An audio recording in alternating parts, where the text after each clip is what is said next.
Bonsoir à tous et bienvenue dans Chaque Voix compte sur LCP. Nous sommes vendredi et comme chaque vendredi, puisque chaque voix compte, eh bien, c'est à vous que nous donnons la parole pour une émission consacrée ce soir à notre bien le plus précieux sans doute, l'eau, un des 4 éléments sans lequel la vie ne serait pas. Mais aujourd'hui, l'eau ne coule plus de source, elle est plus rare et elle est moins pure, à tel point qu'on hésite entre la protéger et nous en protéger.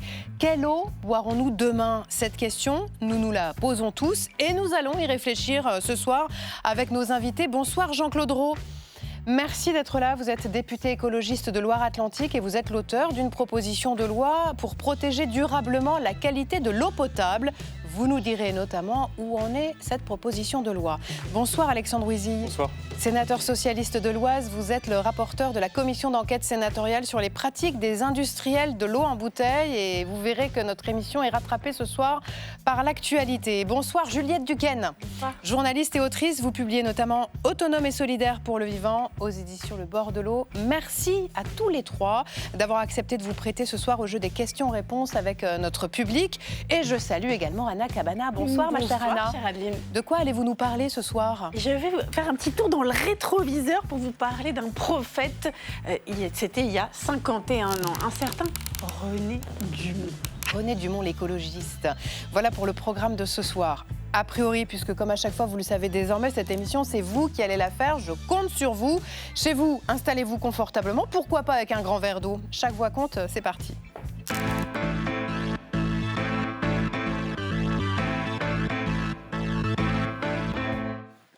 Il faut d'abord dire que l'eau, c'est d'abord de la chimie. Un atome d'oxygène, 2 atomes d'hydrogène. Vous vous souvenez tous de vos cours de physique.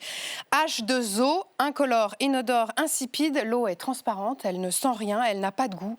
Enfin, normalement. Qui ici ne s'est jamais dit « Tu ne trouves pas qu'elle sent un peu la javel ?» L'eau a fini par sentir, l'eau a fini par avoir un goût, parfois même une couleur. Qu'elle sorte du robinet, qu'elle vienne d'une bouteille, qu'elle soit dans la mer, dans la rivière ou sous la terre, l'eau nous inquiète, à tort ou à raison. Marco Pommier.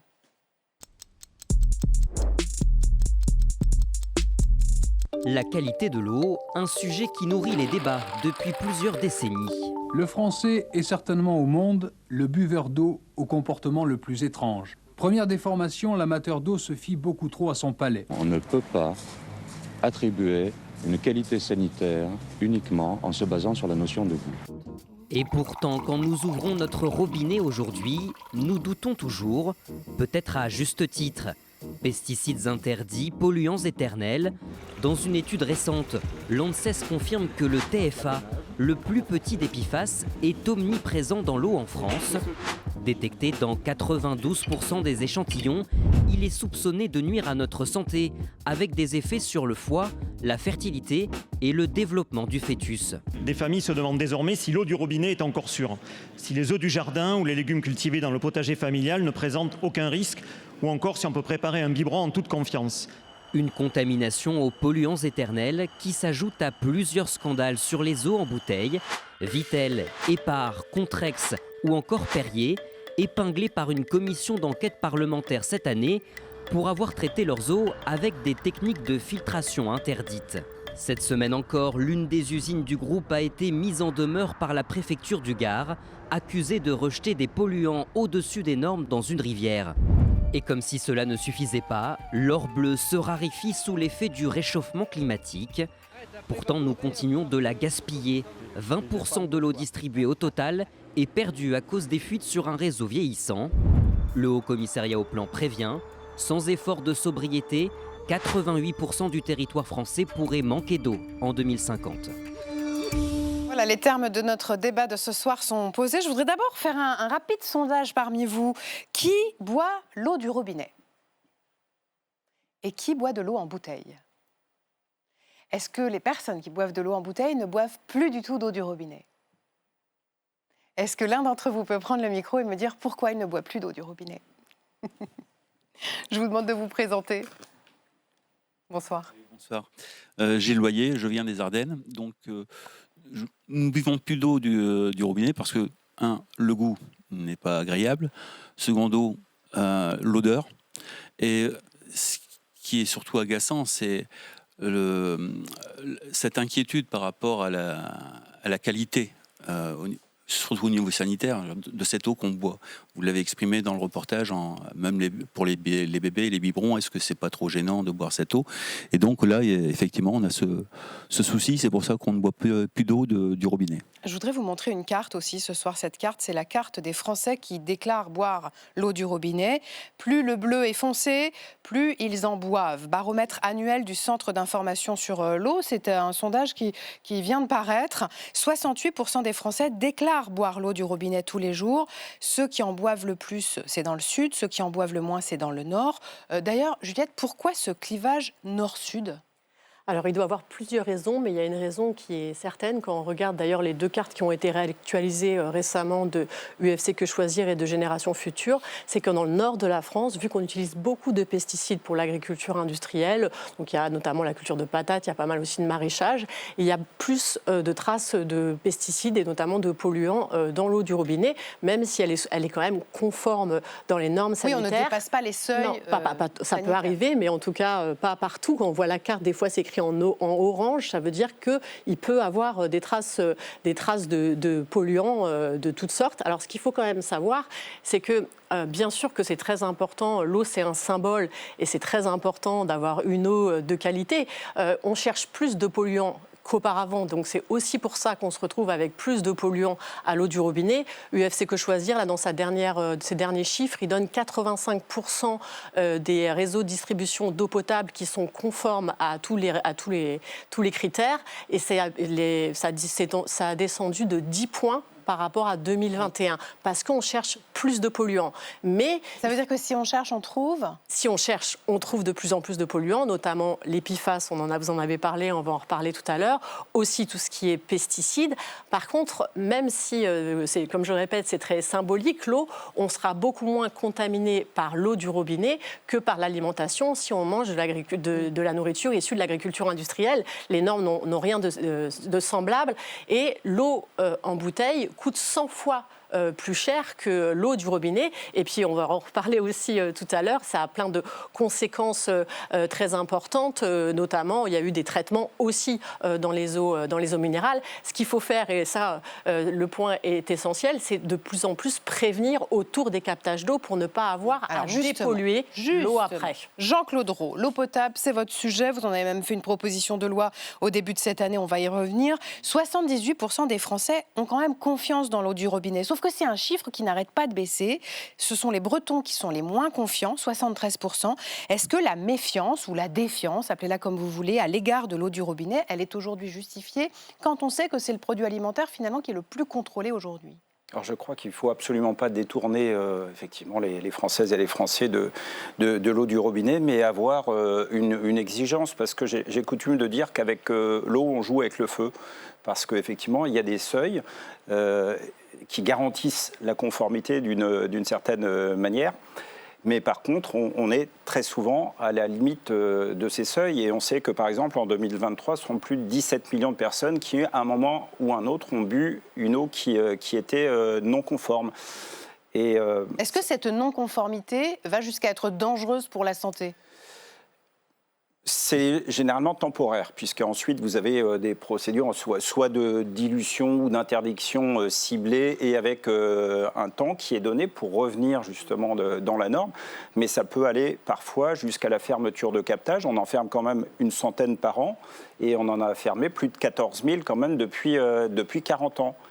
Alors, pas toujours pour les mêmes raisons, mais en tout cas pour un tiers d'entre eux, c'était pour des raisons liées à la pollution, nitrates, pesticides, pour être clair. Je le disais, vous portiez au début de l'année une proposition de loi sur la qualité de l'eau potable.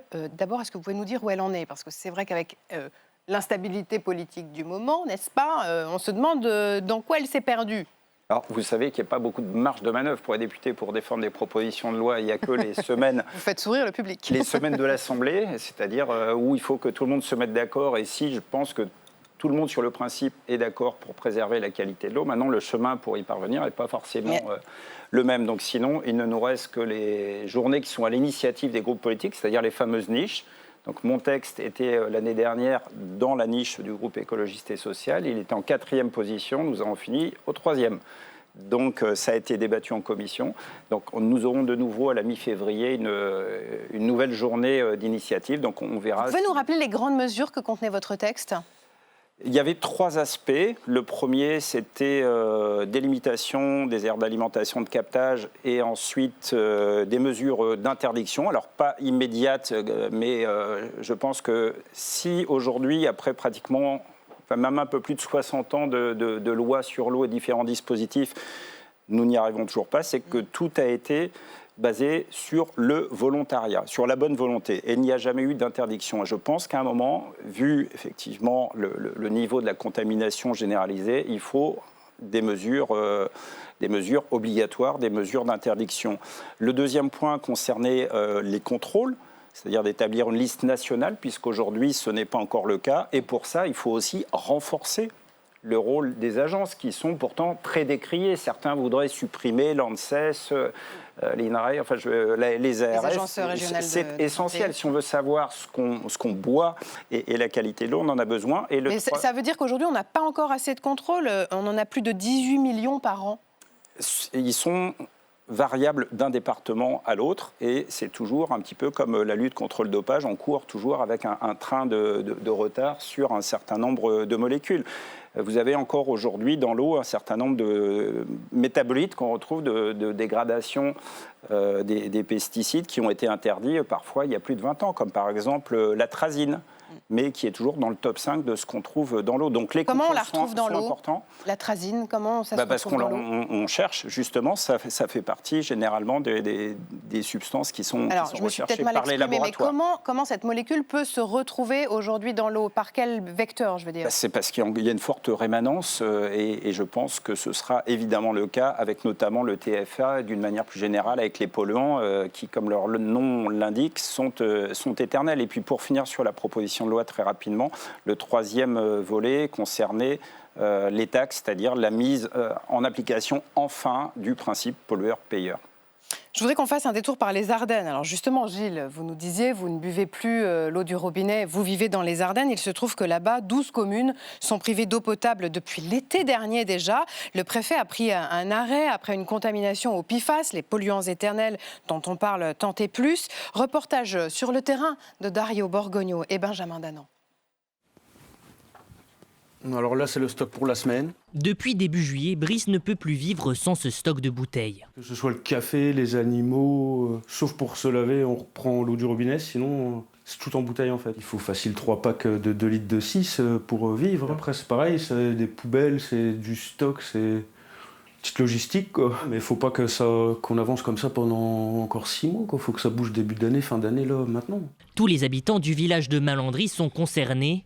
Ordre du préfet, interdiction de boire l'eau du robinet, contaminée par des PFAS, des polluants éternels. Un choc pour la mer. Sa source a toujours été évaluée de très bonne qualité. La bonne preuve, c'est qu'on a failli la mettre en bouteille dans les années 65.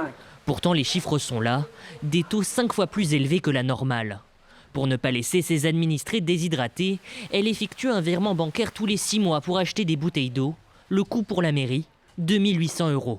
Ce sont des dépenses qui n'étaient pas prévues, auxquelles viennent s'ajouter les prix des analyses d'eau, parce que nous avons beaucoup d'analyses d'eau depuis que nous sommes pollués. Une analyse PFAS, c'est 70 € l'analyse. Il ne faudrait pas que ça dure sur des années. Le village de Malandry n'est pas le seul. 11 autres communes des Ardennes ne peuvent plus boire l'eau du robinet. Oui, mais tu avais une photo où on la voyait en bleu, l'eau. Oui, on voyait ta source. Oui, c'est ça. Aérienne, mais je ne l'ai plus. 3 des maires touchés par cette pollution veulent trouver la source de leurs problèmes. Les soupçons se tournent vers les déchets d'une papeterie de la Meuse, transformée en boue, qui aurait été distribuée comme fertilisant à des agriculteurs et peut-être enfouis sous leur terre. Les boues sont sorties de la papeterie, elles auraient dû être analysées, on aurait dû en contrôler la toxicité, par exemple. Ça, c'est un scandale environnemental, c'est un scandale sanitaire, et puis pour nos communes, c'est aussi un scandale financier, parce qu'on nous dit c'est à vous de tout payer le coût de la dépollution, c'est polluer-payeur, c'est le principe. Pour l'instant, aucune solution pérenne n'existe pour retrouver une eau potable. Mais la priorité, c'est surtout un suivi médical après des années de consommation. L'ARS nous a dit, vous n'êtes pas assez nombreux pour qu'on fasse des études sur votre santé. Autrement dit, si on était une grosse agglo, peut-être qu'on serait suivi. Mais 3 ou 4 petites communes rurales, ça ne les intéresse pas. De quoi encore plus inquiéter les habitants.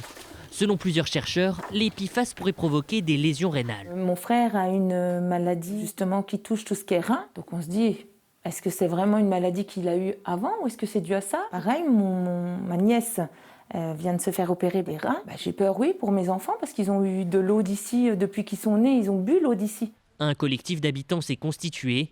Il compte porter plainte contre X pour empoisonnement, mise en danger de la vie d'autrui et infraction environnementale.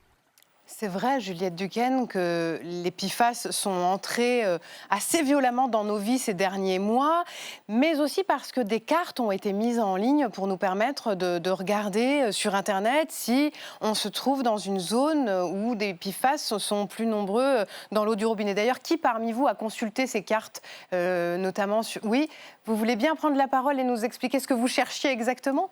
Bien sûr.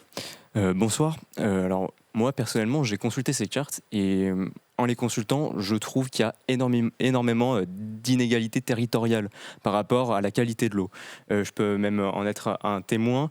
Alors, je peux vous demander dans quelle région vous habitez ? Bien sûr. Alors, moi, je suis originaire de Grenoble. Je suis venu ici à Paris pour faire mes études. À Grenoble, il faut savoir que c'est une ville qui est entourée de massifs montagneux, la Chartreuse, le Vercors, le massif de Beldon. Donc 10% de la population est alimentée en eau qui provient de ces sources de montagne qui sont légèrement dépolluées par des traitements. Et 90% donc des Grenoblois sont alimentés par de l'eau qui proviennent des nappes phréatiques et qui sont naturellement finalement filtrées par ces nappes phréatiques.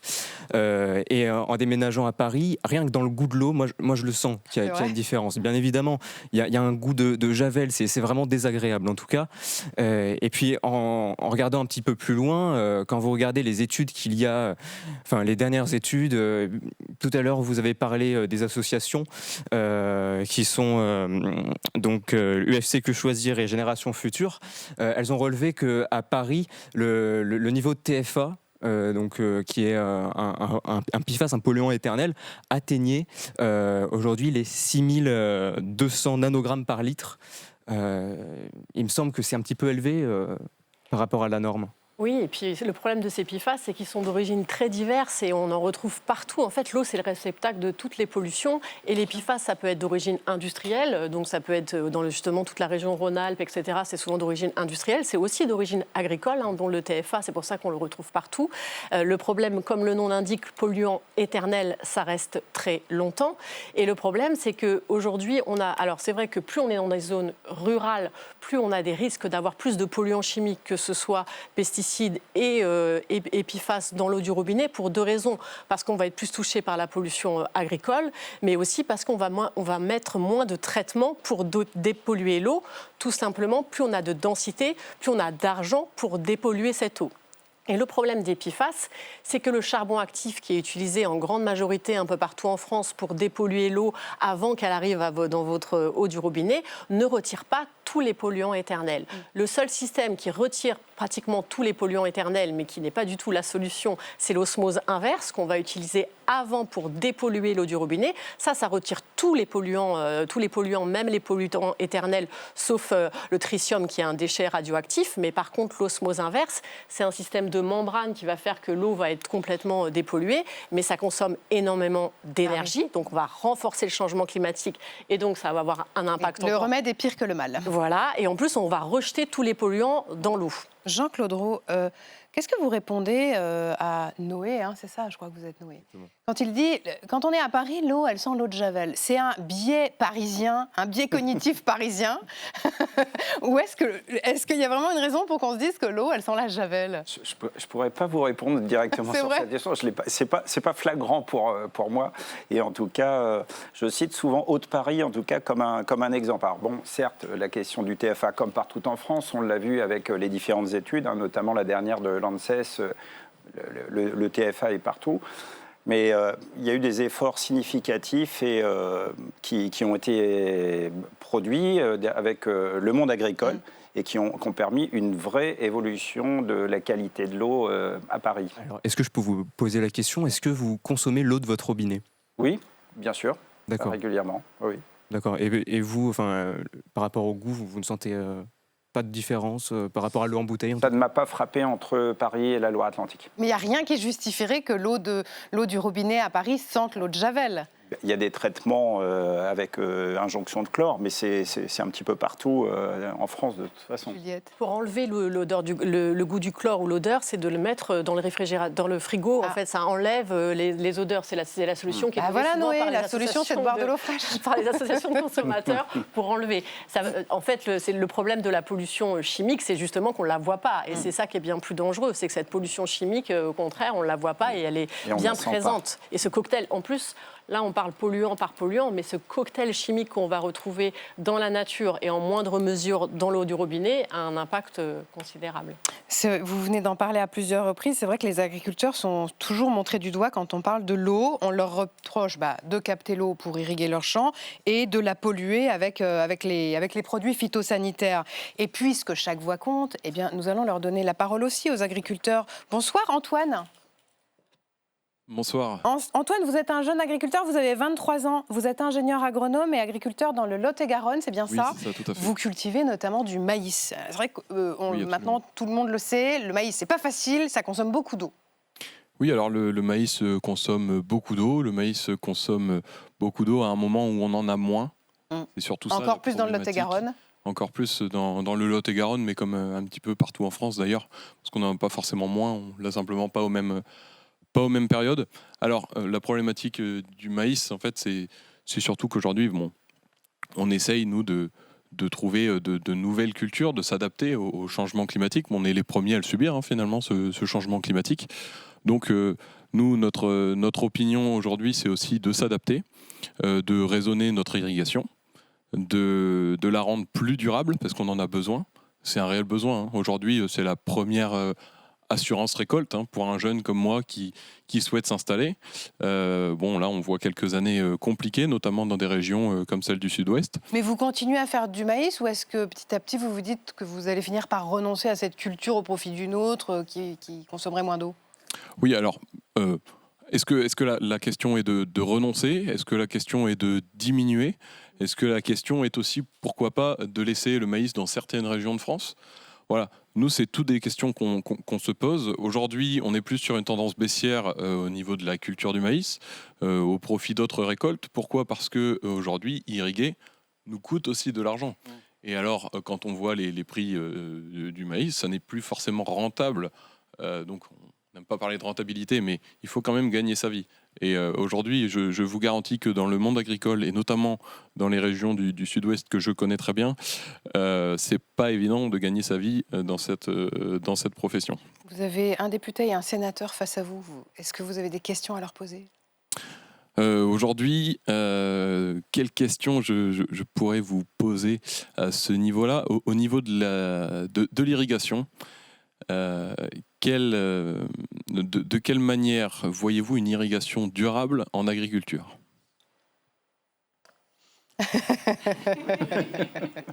Bon, moi, je ne suis pas un spécialiste des questions d'irrigation et peut-être que vous y connaissez bien mieux que moi. En tout cas, j'ai l'impression que les questions que vous posez, c'est juste les bonnes questions. C'est en fait, qu'est-ce que le changement climatique va impliquer sur les cultures que nous pouvons exploiter? Ça, c'est une première question qui se pose. Moi, je viens d'une région aussi où il y a beaucoup de cives, de cultures intermédiaires à vocation énergétique. Lorsqu'il y a donc ces cultures, qui sont des cultures entre des cultures qui sont là pour collecter des aliments, vous avez des cultures qui sont là pour faire de la biomasse. Ces cultures, elles viennent aussi prendre de l'eau dans les sols. Est-ce que les cives d'été, on pourra les faire donc ces cultures d'été, est-ce qu'on pourra les faire de la même manière aujourd'hui, dans 10 ans, dans 20 ans? Moi, je ne le crois pas. Donc, il y a toute une question aussi sur, en effet, vous posez la question de quelles sont les productions qui sont faites. Il y a la question aussi de comment on décharge de pesticides autant qu'on peut l'agriculture, parce que j'imagine que c'est aussi des questions qui nous travaillent, parce qu'en réalité, si vous voulez, quand l'eau percole dans le sol, s'il y a un sujet sur la qualité de l'eau, c'est bien parce qu'on a un sujet sur ce qui arrive progressivement dans les nappes et dans les sources. Donc on a aussi ce travail sur les pesticides, les métabolites de pesticides, mais avec la conscience que moi j'ai de dire, on peut demander aux agriculteurs de faire de la qualité, mais si on leur demande, on ne peut pas les mettre en concurrence avec des gens qui n'en font pas. Donc c'est faut vous demander de la qualité parce que c'est important, parce qu'en effet, il y a plein de risques sanitaires aujourd'hui qui sont associés aux PFAS, aux pesticides, aux métabolites de pesticides. Mais si on vous demande de faire de la qualité, il faut qu'on vous protège pour que vous puissiez en faire à minima. Voilà. Jean-Claude Rau, quand on voit ce qui se passe dans les Ardennes, est-ce que c'est un événement qui est appelé à se reproduire dans toute la France? Et là, ça part d'une erreur presque humaine, c'est-à-dire on est allé épandre dans les champs les bouts de cette papeterie parce que ça faisait de l'engrais gratuit, c'était les déchets de la papeterie. Et puis c'est après qu'on se rend compte que ces déchets ont fini par polluer les sols et donc polluer l'eau. Souvent, il faut beaucoup de temps, beaucoup trop de temps pour agir lorsqu'on est conscient des alertes. Et ça a été le cas pour un certain nombre de produits dont on connaissait, dont on pouvait soupçonner la nocivité, on va beaucoup parler en 2026 du TFA. Il y a notamment un herbicide qui s'appelle le flufénacet, qui aurait dû cesser d'être utilisé en 2013. Il était arrivé au bout de son autorisation d'utilisation. Et finalement, de dérogation en dérogation, il a pu continuer à être utilisé au point de devenir un des herbicides les plus utilisés. Il a été enfin interdit cette année puisque nous avons les éléments scientifiques qui disent qu'il est dangereux, qu'il pose des problèmes pour la santé humaine. Donc vous voyez, on mesure, et ça a été vrai pour d'autres molécules où on a toujours un temps de retard. Et là, c'est un autre principe qui est le principe de précaution qui ne s'applique pas suffisamment sur ces enjeux-là. Une autre question pour vous, c'est mon petit sondage personnel. Allez-y si vous voulez prendre la parole, je vous en prie. C'était pas une question, c'était une réflexion. Oui, pardon. Non, c'était pour rebondir sur ce que vous venez de dire. Et donc moi, Puy-de-Dôme, pour me présenter. Stanislas, c'est bien cela ? Oui, absolument, Stanislas. Et donc je viens du Puy-de-Dôme. Et alors dans le Puy-de-Dôme, il y a des lacs, il y a en plus des montagnes, etc. Donc on a une eau théoriquement de bonne qualité, qui irait plutôt dans votre direction, qui a à peu près le même goût dans un petit village de 1000 habitants qu'à Paris, parfois pour le meilleur. Mais je voudrais juste en fait mettre en perspective. Moi, je suis président d'une association de patrimoine en fait, et j'ai appris, parce que moi je l'ai pas vécu, qu'à l'époque il y avait des fontaines en fait partout dans le village. Il y avait 4 fontaines, et quasi simultanément, quand il y a eu une privatisation, et je ne dis pas du tout qu'il faut renationaliser, etc., mais il y a une privatisation de l'eau, et les fontaines ont disparu. Et ce qu'on ne voit pas, on ne le sait pas en fait. Et ce que vous évoquez sur le temps long, on met du temps à réagir, le citoyen lambda d'un petit village de 1000 habitants, en fait, il y a un moment, il voyait de l'eau, et donc forcément, il allait peut-être se retenir un tout petit peu avant de mettre son pesticide, avant de mettre... Et donc, c'est toute cette logique-là qui, à mon avis, mériterait d'être repensée. Et pour partager une expérience plus récente, là, on vient d'avoir un PLUI, un plan local d'urbanisme intercommunal. Et en fait, cet éloignement de la commune, sur un cas comme celui-là, l'eau est quasi nulle part dans le PLUI, en fait. Alors que il y a la zéro artificialisation nette, qui est un objectif, mais qui est en fait une fin. Et le moyen... probablement beaucoup plus efficace pour arriver à préserver l'environnement, pour préserver les exploitations agricoles et tout ça, c'est de traiter de l'eau de manière transversale, qui est un formidable fil rouge territorial. Voilà, je voulais juste partager cette expérience de terrain. C'est très juste, et c'est intéressant ce que vous dites. Ce que vous dites, c'est l'eau, c'est un bien commun, mais vous, ce que vous dites, c'est aussi la carte de la proximité qu'il faut jouer. C'est tout à fait juste, et moi je fais beaucoup de conférences un peu partout en France sur ce sujet, et l'eau ça peut être un formidable élément qui peut diviser malheureusement, comme on voit avec les guerres de l'eau, mais qui peut aussi unir, et qui peut, on voit qu'on est sur la chaîne des LCP, on voit qu'en ce moment on a beaucoup de difficultés démocratiques, on parle même de déni démocratique, et l'eau ça peut être aussi un formidable élément pour refaire démocratie au niveau des territoires et renouveler la démocratie. Aujourd'hui dans les comités de bassin, parfois les associations de consommateurs et d'environnement ne sont pas assez représentées, et je pense qu'il y a une demande des citoyens pour être plus impliqués dans la gestion de l'eau au niveau des territoires. En préparant cette émission, je me suis aussi dit qu'il y avait un formidable besoin d'information, et c'est peut-être une très bonne chose d'ailleurs. Vous le dites quand vous allez consulter ces cartes sur Internet pour savoir si votre eau elle est polluée. Je voudrais entendre Stéphane. Où êtes-vous, Stéphane? Merci. Je voulais rebondir sur votre propos. Moi, je suis Stéphane, je travaille à l'association Odyssée. On sensibilise autour des enjeux de l'eau au travers de la fresque de l'eau, et un nouvel atelier sur... Pardonnez-moi, je vous interromps. Vous avez fait une fresque de l'eau qui est l'équivalent de la fresque du climat, c'est ça? C'est un atelier pédagogique pour sensibiliser sur sur le grand cycle naturel de l'eau, comment ça fonctionne, les stocks, les flux, sur le petit cycle de l'eau, le cycle anthropique, les grandes étapes d'utilisation de l'eau par l'homme. Et en fait, ce qui est intéressant, c'est de regarder les usages humains et les pressions hydriques engendrées par ces usages-là. C'est intéressant parce qu'on va parler de qualité, on va parler de quantité d'eau, sans même parler encore de changement climatique. Le changement climatique va venir après, et de regarder quel impact supplémentaire va rajouter ce changement climatique. Mais en premier lieu, c'est donc les activités humaines qui ont engendré une pression hydrique sur la disponibilité de la ressource, mais sur la qualité, on en a parlé. Et je voulais rebondir sur vos propos. Effectivement, nous, on fait donc des ateliers pour les collectivités, pour les entreprises, dans les collèges. Donc, on a des ateliers adaptés pour les enfants dans les primaires, la fresque junior. Et ce que je remarque, moi, dans les territoires, je suis de territoire malouin, en Bretagne aussi, c'est que moi, je vois des gens qui sont un peu sortis de la démocratie, qui ne participent plus à la démocratie. En revanche, dès qu'il s'agit d'un bien commun comme l'eau, ils s'intéressent à cette ressource, et ils viennent participer, se renseigner. Et c'est là, je note la volonté de la collectivité du pays de Saint-Malo qui veut sensibiliser autour de ces enjeux-là, au travers voilà. Et je trouve super intéressant de regarder que ce sujet de gestion de la ressource eau peut fédérer des gens. Ça les intéresse, mais par exemple, quelles sont les questions qui reviennent le plus souvent ? Clairement, les questions qui viennent le plus souvent, c'est il y a des pollueurs, on les a identifiés, qu'est-ce qu'on peut faire pour gérer ces pollutions ? On en a parlé tout à l'heure. On n'est pas stigmatisant chez Odyssée, mais on les a identifiés. Et la question que je voudrais vous poser à vous, c'est finalement de savoir ce qu'on regarde aujourd'hui. L'eau, c'est un bien commun.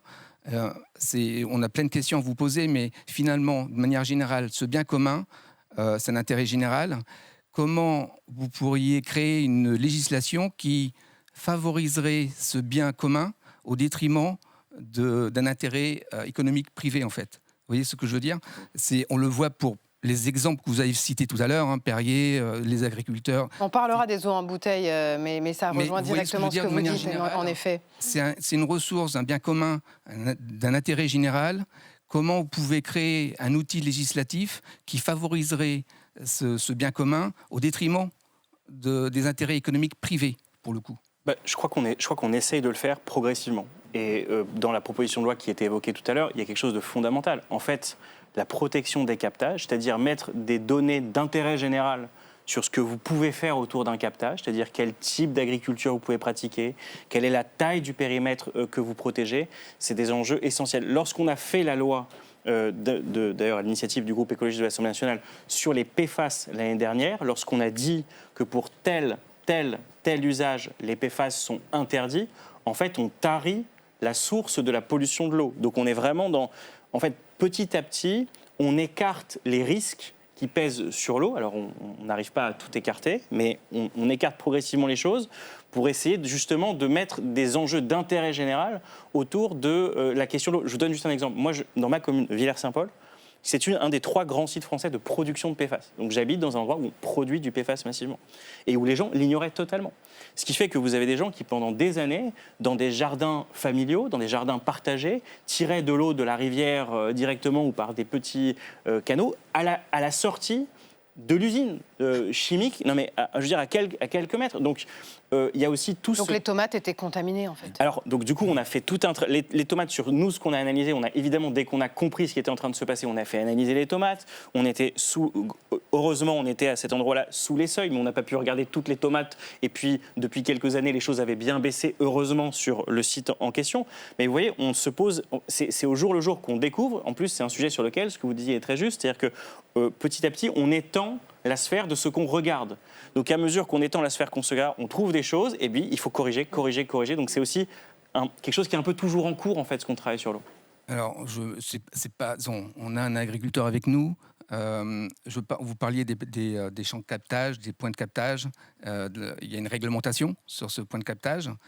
Pour autant, il y a des substances qui sont interdites et il y a toujours, parfois, l'utilisation de ces substances pesticides ou nitrates autour de ces points de captage prioritaires sur certains endroits.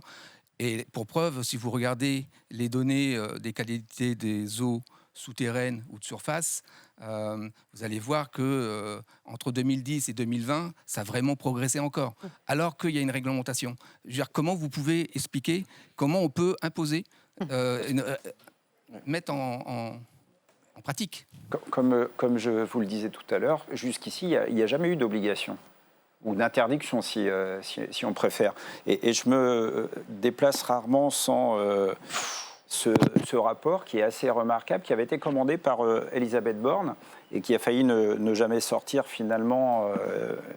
On a pu en prendre connaissance à la fin de l'année dernière, donc fin 2024, 3 inspections générales de 3 ministères, santé, transition écologique et évidemment agriculture, et qui conclut à l'échec global de la préservation de la ressource par rapport, sur le sujet en tout cas des pesticides. Donc c'est assez lourd. C'est ce rapport qui a inspiré votre proposition de loi. C'est venu la conforter, puisqu'elle était juste avant, mais disons qu'un certain nombre des préconisations, des éléments qui se trouvent dans ce rapport. Et je dirais que le gouvernement a produit un excellent travail. Il y a la marche à suivre. Sauf que ce n'est manifestement pas la voie qui est suivie. Donc c'est aussi ça, un des problèmes. Je veux dire, après, ça devient une question éminemment politique. Qui on protège et qu'est-ce qu'on a envie de faire? Il y a aussi un vrai enjeu, on en parlera peut-être tout à l'heure, sur la question des finances publiques, avec le coût de la dépollution. Mais peut-être que vous aurez des questions à poser sur ça tout à l'heure. J'ai justement une petite question à vous poser justement sur cette proposition de loi qui a un peu du mal à passer au niveau de l'exécutif. Est-ce que vous pensez, parce que ça s'est dit sur cette émission, qu'il y a du lobbying derrière, il y a des intérêts économiques? Je ne le pense pas, j'en suis convaincu. On m'a dit l'année dernière qu'il était impossible de passer un texte comme celui-là une semaine du Salon de l'agriculture. C'est juste un petit exemple, mais qui en dit long. Et tout à l'heure, vous parliez de démocratie de l'eau, monsieur, et vous avez tout à fait raison. C'est essentiel que ce soit, si on parle de biens communs, et ça c'est depuis 1998 qu'on dit que l'eau est une ressource commune de la nation. Eh bien, on va prendre un exemple breton, pas plus tard qu'hier. Des syndicats agricoles ont interdit que la CLE, la commission locale de l'eau du Sage-Vilaine, puisse se réunir. Alors que c'est ce qu'on appelle le Parlement de l'eau. Alors que le monde agricole est évidemment tout à fait autour de la table pendant ces démarches-là. Donc il y a une démarche de 3 ans de révision, 2 mesures qui déplaisaient.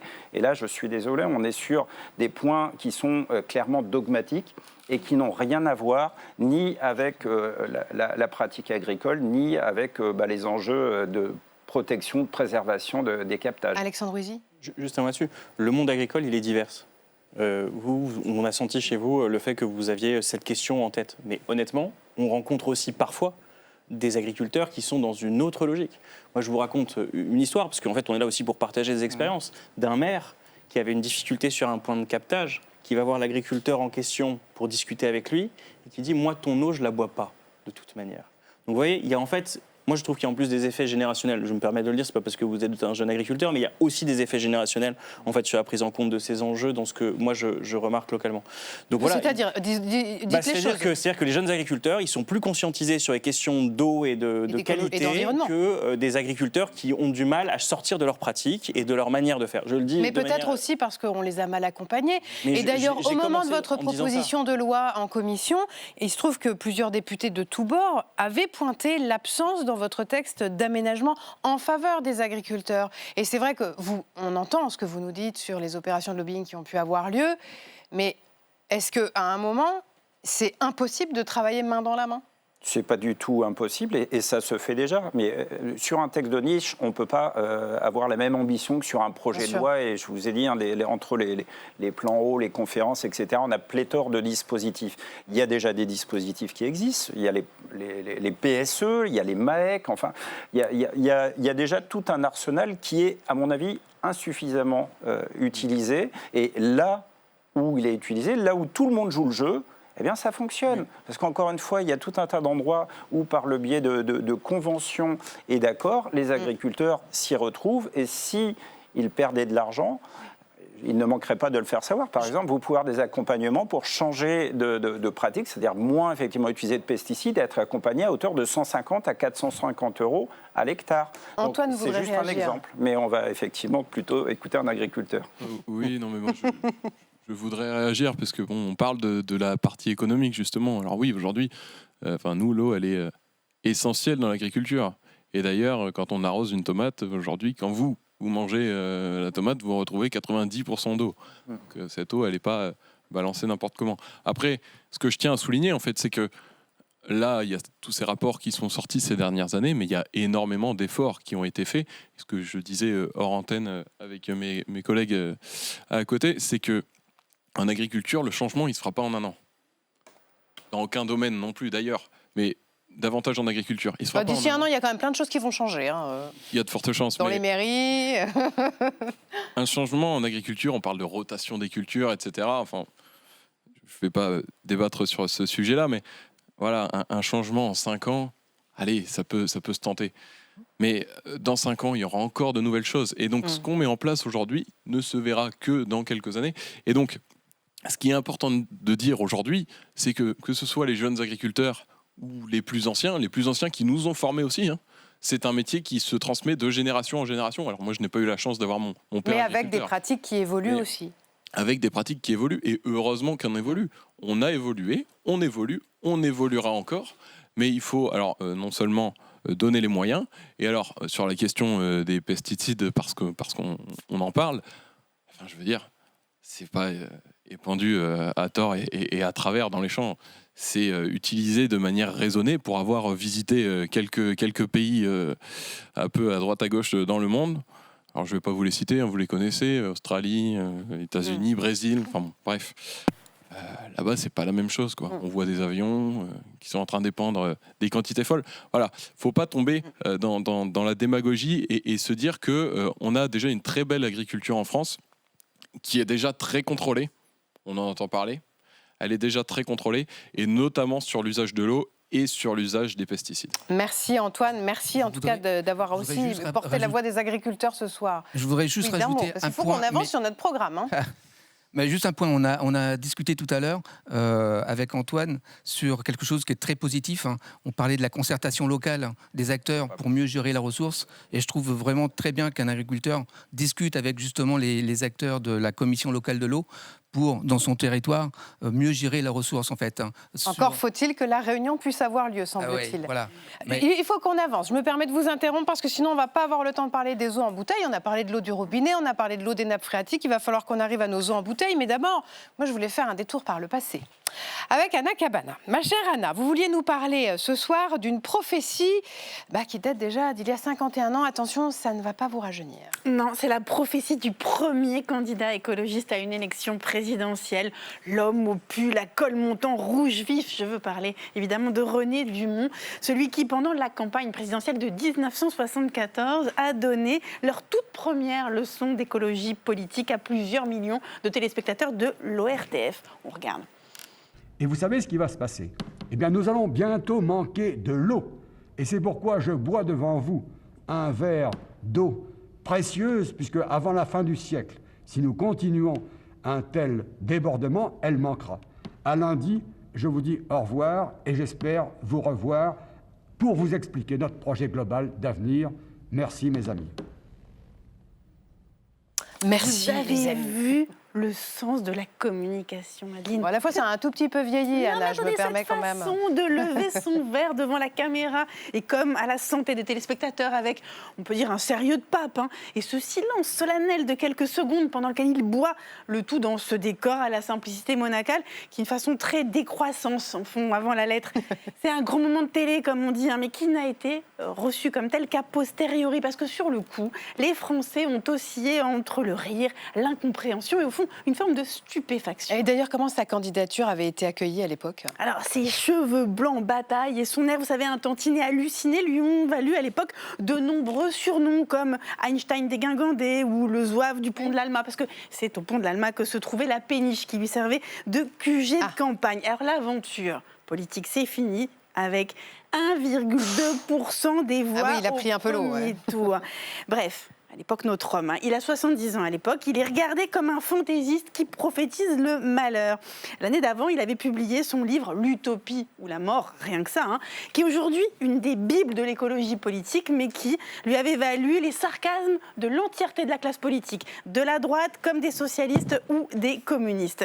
Et autant il récuse le terme de fantaisiste et de doux rêveur qui lui ont été accolés, autant il assume tout à fait son rôle de prophète de malheur, parce qu'un peu plus tôt, dans le même spot de campagne, regardez ce qu'il disait. Nous, les écologistes, on nous accuse d'être des prophètes de malheur et d'annoncer l'apocalypse. Mais l'apocalypse, nous ne l'annonçons pas. Elle est là, parmi nous. Elle se trouve dans les nuages de pollution qui nous dominent, dans les eaux d'égout que sont devenues nos rivières, nos estuaires et nos littoraux marins. On est, on le rappelle, au tout début de l'écologie politique.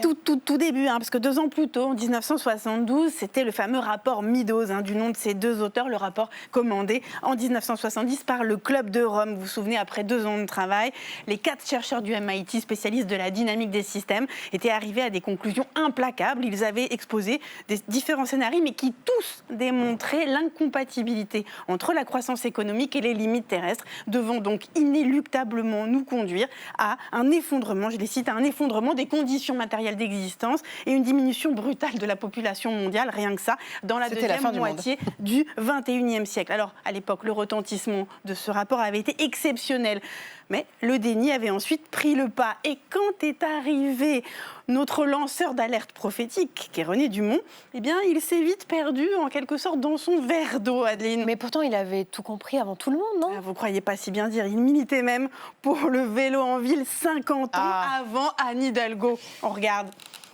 On a dit que j'étais un vieux professeur qui se baladait à vélo. Mais oui, le 16 mars, j'étais avec mes amis de la Terre, de la porte d'Orléans à la Concorde, pour montrer que Paris pourrait être au moins pour un jour, et dans quelques rues, le domaine de ces instruments de transport à 2 roues qui ne polluent pas. C'est quand même savoureux. Ouais, mais attention, il ne faut pas en faire le prophète qui savait tout. Parce qu'au même moment, le même M. Dumont avait prédit que la France allait connaître une famine imminente. Qui montre que finalement, toutes les visions catastrophistes de René Dumont ne se sont pas réalisées. Bon, il n'a pas eu raison surtout. Merci Anna. On parlait tout à l'heure de ce qui entame notre confiance dans l'eau. Ceux qui se sont rabattus sur l'eau en bouteille ne sont pas épargnés par cette défiance. Une étude américaine avait fait grand bruit l'an dernier. Elle avait compté près de 240 000 fragments de plastique par litre dans des bouteilles d'eau de plusieurs marques. Quel est l'état de nos connaissances sur ce sujet aujourd'hui, Juliette Duquesne? Les microplastiques dans les eaux en bouteille. Alors, je ne suis pas spécialiste de ce sujet-là, mais il me semble que ça dépend des études, mais on peut se retrouver avec bien sûr des microplastiques dans les eaux en bouteille. Et surtout, ces eaux ont dû être traitées, et c'est ça le vrai scandale, c'est qu'ils ont traité les eaux en bouteille alors qu'ils n'auraient pas dû. Alors ça, on va en parler dans un instant avec monsieur le sénateur, mais je voulais d'abord donner la parole à Camille. Parce que Camille, c'est votre sujet. Vous avez 26 ans et alors vous dirigez le programme d'action Zéro bouteille plastique au sein de l'association No Plastic in My Sea, pas de plastique dans ma mer. Tout à fait. Merci. Comment est-ce que... j'imagine que vous avez été très sensible et très intéressé par ces études qui montrent que le plastique des eaux en bouteille se retrouve finalement dans l'eau. Mais est-ce que vous êtes capable de nous expliquer comment s'opère ce transfert? On a bu de l'eau en bouteille sans se douter que l'eau pouvait être polluée à l'intérieur à cause du plastique de la bouteille. Moi, le premier, parce que je suis un repenti. Pendant le début de ma vie, j'ai bu beaucoup d'eau en bouteille. Et en voyant tout ce qui a pu être révélé par les études récentes et qui sont encore en train d'être menées, on a vraiment une connaissance qui est vraiment à ses prémices sur l'étendue des dégâts de la pollution plastique de manière générale. Je me suis dit que j'ai peut-être été bien inspiré de passer à l'eau du robinet. Alors j'ai la chance d'être dans un endroit où elle est encore d'une qualité honnête. Le problème qu'on a avec le plastique, c'est que, bouteille ou pas d'ailleurs, il va se dégrader en permanence. Et plus on va l'utiliser, plus il va se dégrader. Et là, dans le cas des bouteilles plastiques, ça va se passer au contact de la paroi et avec l'utilisation du bouchon essentiellement. Il faut dire que quand on a un contact, quand on frotte le plastique, il va se dégrader en des particules qui sont tellement petites qu'elles sont difficiles à percevoir. Et le chiffre que vous indiquez, c'est un minimum, parce que malheureusement, on suppute qu'il puisse y en avoir des plus petits qu'on ne détecte pas encore. Il paraît aussi que c'est dû au fait du simple fait de déboucher la bouteille, le plastique du bouchon se répand dans l'eau. Tout à fait, mais il ne faut pas attendre que la bouteille soit ouverte pour qu'il y ait une contamination. C'est-à-dire que si votre bouteille passe des mois dans un entrepôt parce que pour une raison X ou Y, elle serait contaminée à différentes bactéries ou PFAS, puisqu'on trouve aussi des PFAS dans l'eau en bouteille, le temps dégrade le plastique, comme le soleil va dégrader le plastique qui se retrouve dans les océans, et ainsi de suite. Et chaque dégradation, c'est des particules qu'on retrouve dans l'eau, qu'on retrouve dans notre corps. Et ces particules sont si fines qu'elles s'infiltrent ensuite dans tous nos organes. Aujourd'hui, on trouve des particules de plastique dans les selles des bébés. C'est-à-dire que les bébés naissent pollués au plastique. Et c'est pas innocent parce qu'au-delà d'être un corps étranger à l'intérieur de nous, pour faire du plastique, on utilise tout un tas d'additifs qui n'ont pas grand-chose à envier aux PFAS et qui sont portés par ces molécules à l'intérieur de nos organes, avec des conséquences qu'on commence à étudier. Et si on n'en connaît pas encore l'étendue complète, on est très inquiet. Et les chercheurs le sont au premier chef. On ne va pas découvrir de bonnes nouvelles dans les prochaines années. Non, et surtout pas dans les bouteilles, malheureusement. Est-ce que vous vouliez poser des questions à nos deux parlementaires qui sont face à vous ? Mais avec plaisir. Je vois que là, on a plusieurs sujets que le plastique recoupe assez bien. On a le sujet de l'utilisation de la ressource, parce qu'on utilise plus d'eau qu'on en met dans une bouteille pour la fabriquer. On a un sujet d'impact carbone, parce qu'un litre d'eau en bouteille, c'est plusieurs milliers de fois plus carboné qu'un litre d'eau du robinet. On a un sujet d'accaparement de la ressource, avec des communes qui doivent réduire leur distribution d'eau pour permettre aux puits de captage de fonctionner. On a des sujets de contamination, au PFAS et au reste. Sur tous ces problèmes-là, on voit qu'on a des pollutions qui ne viennent pas de nulle part, qui sont liées à des choix industriels pour beaucoup, et on entend toujours ce refrain du pollueur-payeur. Alors moi, la question que je me pose, c'est à quel moment est-ce qu'on essaye de lier tout ça pour que la pollution environnementale, la pollution de nos eaux, la pollution de nos corps trouve une réponse là d'où elle provient pour financer potentiellement les coûts qui sont liés pour nous permettre d'avoir une eau de qualité, parce qu'on n'en a pas parlé, mais c'est des sommes faramineuses pour dépolluer notre eau. Peut-être que cet argent, on peut aller le chercher chez ceux qui polluent. Qu'est-ce qu'on peut faire au niveau parlementaire là-dessus ? Qui de vous deux lui répond ? Bon, les deux, je pense. On peut dire un mot peut-être chacun, parce que c'est un sujet important. Non, d'abord dire que sur cette affaire des microplastiques, pour bien comprendre les choses, en effet, on est dans une situation où on ne sait pas tout. Et moi, dans la commission d'enquête, on s'est intéressé à ce qu'on appelait ces nouveaux risques, et on se posait la question de ce qui se passait sur la question des microplastiques. En effet, le simple fait d'ouvrir et de refermer la bouteille libère des microplastiques. Par ailleurs, il y a certains plastiques qui posent des questions en fait, de contact avec l'extérieur et avec le milieu. Donc, quand ils sont entreposés dans certains endroits, ça peut poser des énormes sujets, notamment, par exemple, sur des réserves stratégiques de l'État. Il y a eu beaucoup de problèmes à Mayotte avec de l'eau qui avait été amenée sur place. Donc, il y a tous ces enjeux-là qui sont en cause. Et on a ouvert cette discussion en disant il y a des agences qui sont importantes. Il y a une agence qui s'appelle l'ANSES, qui a lancé un programme sur ce sujet. Mais ces agences, elles sont faiblement dotées de moyens aujourd'hui. Et leurs moyens et leur légitimité est en recul dans le pays. Or, elles sont essentielles pour qu'on objective les risques et pour ne pas faire n'importe quoi sur tous ces sujets. Donc ça, c'est la première chose. La deuxième chose sur le plastique, c'est qu'il y a une équation économique derrière aussi le plastique. Pourquoi le plastique s'est imposé sur le verre dans notre pays ? Parce que voilà, c'est pas cher, c'est pas lourd. Donc pour transporter dans des camions ou même à l'autre bout du monde, c'est pas lourd. Donc il y a toute une question en effet sur l'économie du plastique. Il y a d'ailleurs eu des débats fiscaux sur la question du plastique qui ont eu lieu au sein des deux assemblées aujourd'hui. Et la question du pollueur-payeur, elle est vitale en effet pour... la fiscalité comportementale et environnementale, elle est simple. Vous mettez des pics de prix pour forcer les gens à changer de comportement. Il y a des cas où c'est pas possible. Il y a des cas où c'est pas possible. Sur les PFAS, par exemple, il y a des usages particuliers. Pour faire des pacemakers, aujourd'hui, vous avez besoin de PFAS. On peut considérer que pour ces usages-là, on continue à en utiliser. On va les garder, oui. Voilà. Mais par exemple, pour d'autres, chez moi, on faisait des PFAS pour faire de la mousse pour les pompiers. C'est possible de faire sans.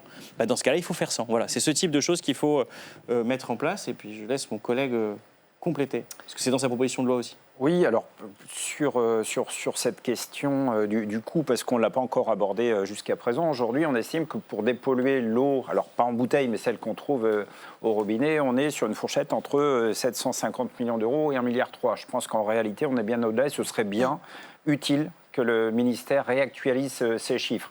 Donc les projections qui sont faites pour continuer à avoir une eau potable, une eau qui correspond aux normes de qualité, ce serait 5 milliards par an. Et là, je lisais récemment qu'avec les PFAS, qu'on va rechercher partout à partir du début de l'année prochaine, ce serait plutôt de l'ordre de 12 milliards. Donc à un moment ou à un autre, il va bien falloir que quelqu'un paye. Et aujourd'hui, c'est l'usager. Déjà, l'eau a augmenté de 16% en moyenne en 3 ans. Moi, beaucoup d'acteurs de l'eau me disent que le prix de l'eau pourrait rapidement doubler. Et à côté de ça, effectivement, on a des taxes qui sont prévues. On a la pollution pour redevance, la redevance pour pollution diffuse qui aurait dû augmenter en 2024, qui est restée bloquée aujourd'hui. La taxe sur les produits phytosanitaires qui n'évolue pas et qui est à 0,9% du chiffre d'affaires des fabricants. Et puis on voit aussi qu'il y a une réticence forte de l'agrochimie. La proposition de loi de mon collègue Nicolas Thierry, qui maintenant, à force de loi, eh bien, les décrets ne sont toujours pas sortis et il voudrait repousser, donc quand je dis il, c'est lobby très puissant, le principe de la taxe à 2027, gagner encore, comme d'habitude, toujours un petit peu de temps et ne jamais participer à la dépollution qu'il provoque. Je voudrais donner aussi la parole à Alexandra, qui la réclame depuis tout à l'heure. Bonsoir Alexandra. Bonsoir Alexandra, chef d'entreprise et fondatrice du Charbon Actif français. Alors, juste pour en revenir, une petite parenthèse pour en revenir à... Alors très vite la parenthèse, parce qu'il faut qu'on parle de Perrier. Très vite. Ah oui. Enfin, ouais, l'eau accroche tout sur son passage. Donc c'est pas juste le petit bouchon en plastique, c'est l'eau qui est dans la bouteille en plastique qui va accrocher les microparticules de plastique. Et dès qu'on prend une gorgée d'eau dans sa bouteille, on récupère un peu du plastique. On récupère de la bouteille. à chaque fois un petit peu de plastique. Voilà, parenthèse fermée. Aujourd'hui, il existe pléthore de systèmes de filtration et de purification. Vous en commercialisez, se trouve-t-il. Et nous, on en commercialise. En fait, notre mission, c'est de démocratiser un petit peu la filtration de l'eau à la maison et pour pouvoir se réapproprier l'eau du robinet. Alors, il existe des solutions très simples à base de charbon végétal qui vont à la plus sophistiquée, qui est effectivement l'osmose inverse, en passant par des membranes, justement, qui ne vont pas jusqu'à l'osmose inverse, qui est très coûteux et très énergivore. J'ai découvert donc un fabricant américain de membranes et qui arrête pratiquement tous les polluants, les virus, les bactéries. Ça existe en France ? Alors, je suis en train de... C'est peut-être vous qui allez le faire exister, c'est ça que vous voulez nous dire. Voilà, justement pour ne pas aller jusqu'à l'osmose inverse, parce que c'est très coûteux. Et j'ai également, dans mon activité quotidienne, je note qu'on est pas tous égaux devant la qualité de l'eau de chaque commune. J'ai beaucoup de revendeurs, de clients qui sont basés dans le Bordelais, donc partout où il y a de la culture intensive et des vignobles, particulièrement des vignobles, dans la région de Bordeaux, beaucoup de gens tentent de filtrer leur eau à la maison. En Bretagne aussi, et dans le nord-est également, un petit peu moins dans le sud. Mais tout ça pour dire qu'effectivement, on n'est vraiment pas tous égaux devant la qualité de l'eau de notre commune, qu'elle est parfois meilleure dans les centres-villes. À Paris, les eaux de Paris font un bon travail. Et certes, elle a un goût de chlore, mais ça, c'est très facile. Avec un petit bâton de charbon, du charbon actif, on enlève tout de suite le goût. Et on peut tout à fait... Ou on la met au frais, comme nous disait tout à l'heure Juliette. On la met au frais. Je ne peux pas laisser Alexandre Ouizy partir ce soir sans évoquer la commission d'enquête sur les pratiques des industriels de l'eau en bouteille. Votre rapport, on le rappelle, a été rendu public en mai dernier. On rappelle aussi que la commission d'enquête, elle a été née après les révélations du Monde et de Radio France sur le scandale des eaux Nestlé, qui avait eu recours dans les Vosges et dans le Gard à des procédés de filtration de l'eau interdits avec l'accord de l'État. 6 mois plus tard, 6 mois après votre commission d'enquête, nous apprenons aujourd'hui par Radio France que l'usine Perrier de Vergès dans le Gard est à l'arrêt depuis jeudi dernier. La production de Perrier est totalement à l'arrêt. Alors sur 13 lignes, il y en a une seule qui a timidement redémarré aujourd'hui en raison d'un épisode de pollution du Vistre, qui est la rivière qui borde l'usine Perrier de Vergès. Il y a des concentrations en nitrate qui dépassent les seuils autorisés qui ont été relevés sans que Nestlé ne les signalé aux autorités. Moi, je voulais avoir votre réaction à cette dernière information. Ça a été votre dossier. Vous y avez travaillé pendant 6 mois l'année dernière et cette année. Est-ce que cette information vous a surpris ? Il y a un problème avec Nestlé. C'est quoi le problème ? Il y a un problème de confiance qu'on peut avoir avec cet acteur. Moi, j'ai eu devant moi des acteurs, dans le cadre d'une commission d'enquête, qui refusaient de répondre à nos questions, qui ont dissimulé des choses au grand public, qui l'ont fait parfois avec la complicité de l'État. Moi, il y a un sujet sur lequel, qui est très grave, qui s'est passé pendant cette commission d'enquête. C'est que vous avez le directeur général de l'ARS sur place, M. Jaffre. L'Agence régionale de santé. M. Jaffre, qui est toujours en fonction aujourd'hui, a caviardé un rapport administratif à la demande de l'industriel. Et que les autorités en place, c'était Mme Vautrin à l'époque, n'a toujours pas fait le nécessaire pour que cette personne soit placée en dehors des fonctions qui sont les siennes aujourd'hui. Est-ce que c'est ce qui explique que l'Agence régionale de santé d'Occitanie s'est prononcée il y a quelques jours en faveur de Nestlé pour qu'elle puisse continuer à commercialiser la marque Perrier sous l'appellation eau minérale naturelle, ce que vous contestiez dans votre rapport ? Ce que je sais, c'est qu'il y a 1 an, 3 hydrogéologues ont dit que ce n'était plus de l'eau minérale naturelle parce que la pureté originelle, qui est le critère fondamental de l'eau minérale naturelle, n'était plus respectée. Et ce que je vois, c'est qu'aujourd'hui, il y a eu un nouvel hydrogéologue qui a été intervenu, qui a une conclusion mi-chef-mi-chou, si je puis dire, et derrière, l'ARS qui émet un rapport qui dit encore autre chose. Donc il y a un problème de confiance, là moi je suis très clair et très net, avec ce qui est dit par les autorités sanitaires du côté de Perrier. Or, pour l'État, sur ces sujets tellement sensibles, tellement importants que l'eau, il faut qu'il y ait de la confiance. Il faut qu'on puisse être tranquille dans la manière dont les choses se passent. Le lien est rompu. Le lien est rompu, et vous l'avez dit. Et en fait, quelle est la situation à Perrier ? Parce qu'il y a quand même des salariés aussi derrière qui sont en jeu et qui, eux, vivent ça malgré eux. En fait, vous avez quelqu'un qui a fraudé pendant des années, Nestlé Waters, qui est en fait une eau minérale naturelle. Elle a 2 choses. Elle est minérale, donc elle a ce goût, ce terroir, et elle est naturelle. C'est-à-dire qu'elle ne fait l'objet d'aucun traitement. C'est pour ça que vous la payez 200 fois le prix de l'eau du robinet. C'est pour ça qu'on vous conseille de la donner à vos enfants, une eau minérale naturelle. Et aujourd'hui, vous avez quelqu'un qui a triché, mais comme il a triché en faisant quoi ? En mettant en place des traitements interdits, maintenant il est obligé de les enlever. Mais en les enlevant, l'eau en bas, l'eau brute, elle est polluée. Donc quand elle remonte dans les circuits, au niveau de la production, eh bien tout s'arrête, puisque vous avez des millions de litres d'eau qui sont stockés, bloqués, parce qu'en fait, cette eau, elle a juste besoin d'être traitée, sauf que traiter de l'eau, c'est admettre que c'est pas de l'eau minérale naturelle, admettre que c'est pas de l'eau minérale naturelle, c'est renoncer à de la valeur économique, et ça, pour Nestlé, visiblement, c'est compliqué. J'aurais une question par rapport à ça, si vous me permettez. L'émission, elle est terminée. Je vous ai prévenu dès le début de l'émission, on a 1 heure, et 1 heure, ça passe tellement vite. Mais garde la parole, hein, il est coquin, Et je dois vous interrompre, je dois vous remercier également. Merci infiniment d'être venu. Je sais que c'est toujours frustrant. L'émission ne fait qu'1 heure. Peut-être qu'on réussira à la prolonger, hein, qui sait. Hein. En tout cas, moi, je vous remercie chez vous de nous avoir suivis. L'émission est rediffusée tout à l'heure à 23h30.